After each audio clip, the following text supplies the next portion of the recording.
Comment savoir si mes pertes sont normales? J'imagine que comme toutes les femmes, il vous arrive d'observer des pertes blanches ou pas blanches d'ailleurs dans votre culotte ou sur le papier toilette en vous essuyant et de vous dire ouh là là, mais est-ce que c'est bien normal tout ça? Eh bien justement, je réponds à cette question dans cette vidéo juste après ça.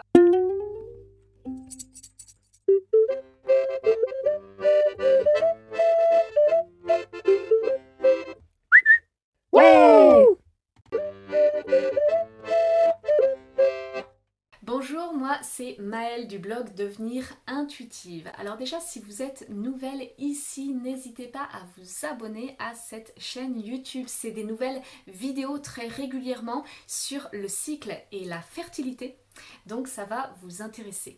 Et si vous êtes déjà venu et que mon contenu vous plaît, alors l'étape suivante, c'est de télécharger mon livre offert, les 5 clés du cycle féminin pour aller vraiment plus loin sur ces aspects-là. Pour le télécharger, c'est dans la description sous cette vidéo. Aujourd'hui, on parle de ce grand ensemble très flou des pertes blanches. C'est quoi les pertes blanches et est-ce qu'elles sont normales? Parce que on a souvent entendu parler que parfois il y avait des pertes blanches qui étaient pathologiques et on peut se demander franchement si c'est bien normal ce qu'on observe dans notre culotte ou pas. Alors justement, on fait le point aujourd'hui. Déjà, la première chose que j'avais envie de vous dire, c'est que justement quand je parle d'un grand ensemble très flou, pourquoi est-ce que je dis ça? Parce qu'en fait, perte blanche, eh bien ça veut un peu tout et rien dire. Et en fait, c'est surtout un ensemble qui regroupe plusieurs choses. Donc j'ai envie déjà de vous expliquer un petit peu qu'est-ce que regroupent les pertes blanches.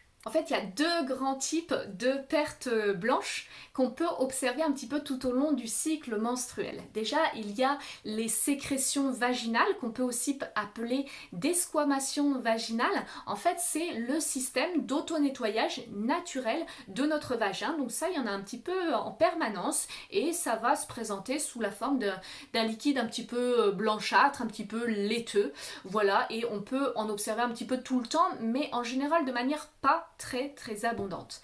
Mais à côté de ça, il y a quelque chose qui est souvent beaucoup plus abondant, en tout cas à certaines périodes du cycle. C'est quoi? C'est ce qu'on appelle la glaire cervicale. Alors la glaire cervicale, j'en parle énormément sur cette chaîne parce que c'est l'indicateur parfait de notre fertilité.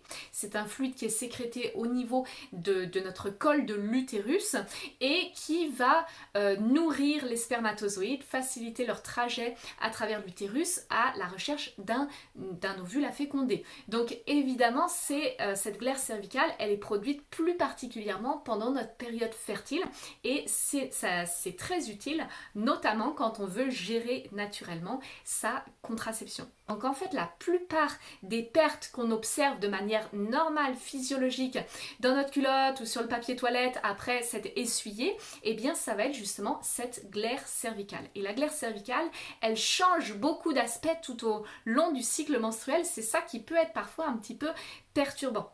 En début de période fertile, par exemple, elle va être souvent plutôt blanchâtre, un peu crémeuse et tout ça, alors qu'au moment de la période vraiment fertile, elle va être souvent translucide et très élastique. Si on la prend entre les doigts, elle s'étire vraiment beaucoup et elle peut même avoir cet aspect, enfin elle a même souvent cet aspect caractéristique du blanc d'œuf pas cuit. Donc ça peut un petit peu perturber quand c'est la première fois qu'on observe ça et pourtant, rassurez-vous, c'est tout à fait normal. Et puis après cette période de l'ovulation, eh bien, il y a souvent un retour à une glaire justement plus crémeuse, blanchâtre ou parfois jaunâtre. Alors là encore, ça peut faire un peu bizarre et on se dit est-ce que c'est vraiment normal tout ça? Dans la très grande majorité des cas, c'est normal. Mais il y a effectivement des moments où ça ne l'est pas. Alors justement, qu'est-ce qui peut vous mettre la puce à l'oreille? Vous dire que ces pertes-là, elles ne sont pas tout à fait normales, eh bien c'est quoi? C'est typiquement s'il y a une odeur vraiment forte et malodorante. Vraiment quelque chose où vous vous dites là quand même c'est bizarre, ça en général c'est pas bon signe. Si ça prend une couleur verdâtre, limite bleuâtre ou alors grisâtre, là c'est pareil, pas bon ça. Ça doit vous mettre la puce à l'oreille.